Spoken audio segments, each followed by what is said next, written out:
Hello everyone, welcome back. आज हम discuss करेंगे इंडस्ट्रियल लॉ में फैक्ट्री एक्ट 1948 यूनिट फर्स्ट। आज हम शुरू करने जा रहे हैं। ठीक है, आज से हम स्टार्ट करेंगे फैक्ट्री एक्ट 1948 के बारे में, जो एक अपने आप में ही बहुत बड़ा डिटेल में पूरा एक्ट है, जो हम अंडर यूनिट फर्स्ट हम कवर करेंगे। तो चलिए स्टार्ट कर लेते हैं। Factory act 1948। स्टूडेंट, आज के लेक्चर में हम डिस्कस करेंगे history, objective and applicability of factory act 1948। Okay, industrial law आपका सब्जेक्ट है, जिसके अंदर हम 5 से 6 एक्ट पढ़ेंगे जो आपके सिलेबस में दिए हुए हैं। ठीक है, इसमें जो मेन है आपका फैक्ट्री एक्ट 1948 है, जो स्टार्टिंग में फर्स्टली स्टार्ट कर रहा हूँ आज से ही। Okay, so let's start. History, objective and applicability of Factory Act 1948। Factory, सबसे पहले हम ये डिफाइन करते हैं, ये स्टडी करते हैं कि फैक्ट्री क्या है। ठीक है, फैक्ट्री है क्या, किस जगह को फैक्ट्री कहते हैं, फैक्ट्री में क्या क्या प्रोसेस होता है। सबसे पहले हमें ये समझना बहुत ज़्यादा ज़रूरी है अगर हम किस फैक्ट्री एक्ट को पढ़ने जा रहे हैं, पढ़ने वाले हैं। फैक्ट्री क्या है, एम्प्लॉय क्या है, एम्प्लॉयर क्या होते हैं, ये सारे जो भी डेफिनेशंस हैं इनको हमें क्लियर करना जरूरी है। तो चलिए स्टार्ट करते हैं। Factory is a building of premises where people use machine and physical labour to produce goods. Factory किसे कह रहे हैं हम? फैक्ट्री हम एक बिल्डिंग को कह रहे हैं, या फिर कोई भी ऐसा प्रेमिसेस जहाँ पे मशीन्स चलाई जा रही हैं, किसके द्वारा?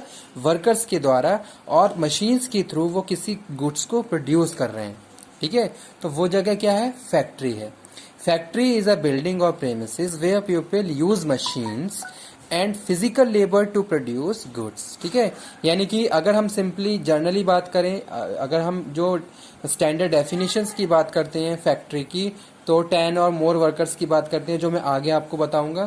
फिलहाल मैं आपको क्या बता रहा हूँ कि भाई जो फिजिकल लेबर है, जो लोग हैं, वो मिलके काम कर रहे हैं, मशीन्स पे काम कर रहे हैं, और अपने वर्किंग के थ्रू वो क्या कर रहे हैं? किसी गुड्स को प्रोड्यूस कर रहे हैं। तो उसको हम क्या बोल रहे हैं? Factory. The Factory Act 1948 were passed by Constituent. The Governor General of India gave his assent on September 23, 1948. Okay, 1948 सितंबर 23, 1948 से इस एक्ट की शुरुआत की गई। तो ओके, उसके बाद ये एक्ट कब से लागू हुआ? केम इनटू फोर्स 1 अप्रैल 1949। 1 अप्रैल 1949 से इस एक्ट को लागू कर दिया गया। ठीक है, लेकिन उससे पहले इस एक्ट की शुरुआत 1948 में ही कर दी गई थी। बहुत सारे प्रोविजंस उस टाइम इसमें ऐड किए गए जो कि वर्कर्स से रिलेटेड थे, वर्कर्स के राइट्स से रिलेटेड थे, और बहुत सारी ऐसी प्रैक्टिसेस थी जो वर्कर की टाइमिंग से रिलेटेड थी, वर्कर के वेजेस से रिलेटेड थी। उन सारी चीज़ों को इस एक्ट में शामिल किया गया और वर्कर्स के लिए ये एक्ट बनाया गया। ठीक है, तो वही चीज़ यहाँ पे हम डिस्कस करने वाले हैं। नेक्स्ट क्या है? It provide safe guard health, safety and welfare. अगर हम फैक्ट्री एक्ट की बात करते हैं, तो फैक्ट्री एक्ट क्या किस चीज़ों की इंश्योरिटी करता है? फैक्ट्री एक्ट इंश्योरिटी करता है health issues, safety issues and welfare issues of the workers in a factories, और as well as protection to increase their working condition in factories. ठीक है, यानी कि बहुत सेफ्टी के साथ, प्रॉपर वर्किंग कंडीशंस के साथ उनको जो भी वर्कर्स हैं उनसे फैक्ट्री में काम करवाया जाए, इन सारी चीज़ों की इंश्योरिटी ये एक्ट 1948 लागू करता है। ठीक है, हिस्ट्री पे आ जाइए इसकी। The first Indian factory act was enacted इन 1881। सबसे पहले जो इस एक्ट की शुरुआत हुई थी वो 1881 में हुई थी।